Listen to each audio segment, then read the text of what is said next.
Hey folks, how you doing? David here with Framing the Business. So I'm over here in southern Georgia right now in one of the homes that we're building. Oh, I'm so sorry.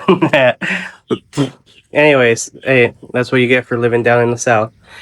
But I had just got off the phone with Jeff, so I thought I'd talk about a few things that he had mentioned. He's the vice president of the V3 Capital Group. They buy a bunch of property out there in Florida, massive portfolio. And he had mentioned a couple things.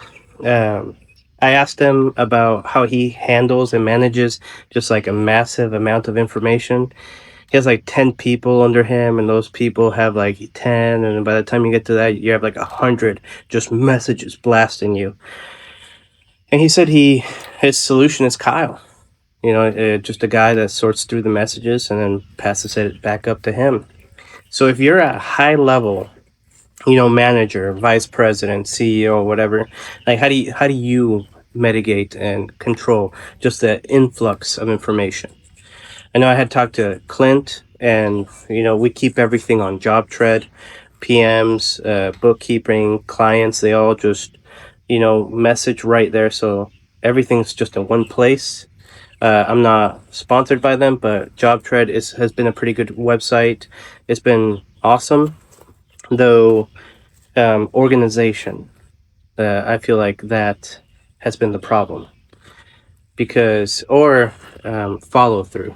Because it's easy to have that software in place, but what are you going to do when your PMs or your employees aren't using it?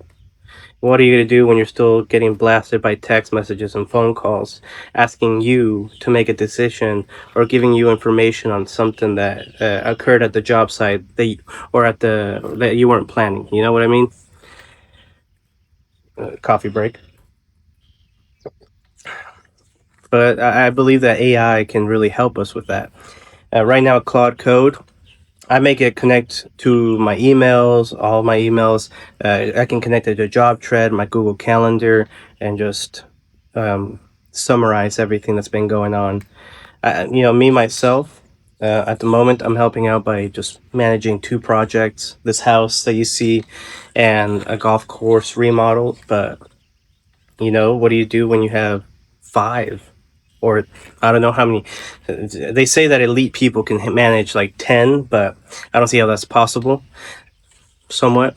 At the moment, with my two, I am pretty much working part time.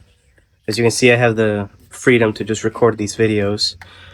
Uh, but I'm getting off track. But I was talking to Jeff about listening to podcasts and videos and all that stuff. He mentioned Tim Ferriss, The 4 Hour Work Week. And I told him that about 10 years ago, I heard that book and it blew me away. It was an amazing book. And I've been trying to live my life like that ever since.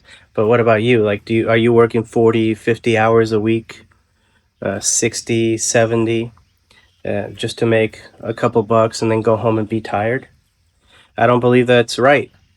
I don't believe that you should have a business that consumes all your time. I really feel that your business should give you the freedom to really enjoy life, not to constrain it. But I'll show you a couple clips now of some of the work that I've been doing today, and I guess get a little bit of a glimpse of what a project manager slash construction operations manager does.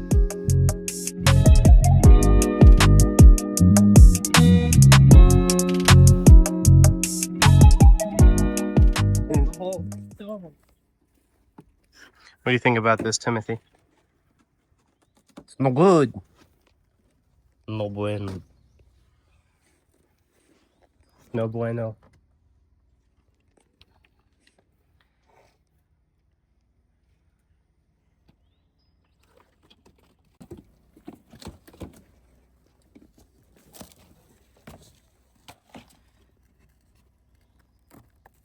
Hope it'll kind of tilt over sideways the moment we get the Yeah. rest of the siding off. If the termites stop holding hands, the whole place falls apart. Mm-hmm. Yeah, exactly.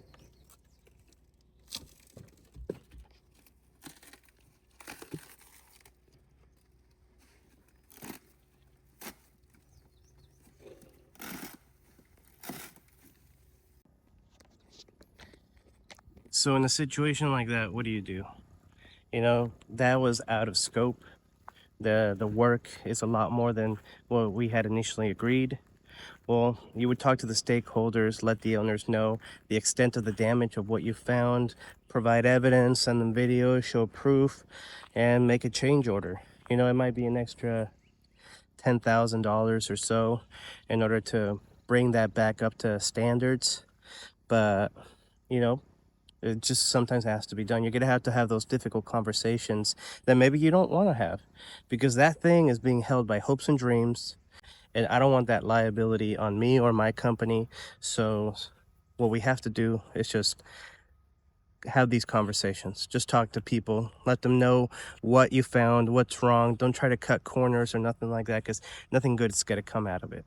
But let's go on to the next job site. Now we're here in this 6,500 square foot commercial building. It'll be an office used by the power plant that is here local. And as you can see, everything's looking pretty good. Got all the HVAC in, electrical, and so forth. So what does it take to do commercial? Well, to be honest, I can't help you much there. I don't run this project personally. This is one of our PMs. I do come by every so often to help out, and that's what's needed.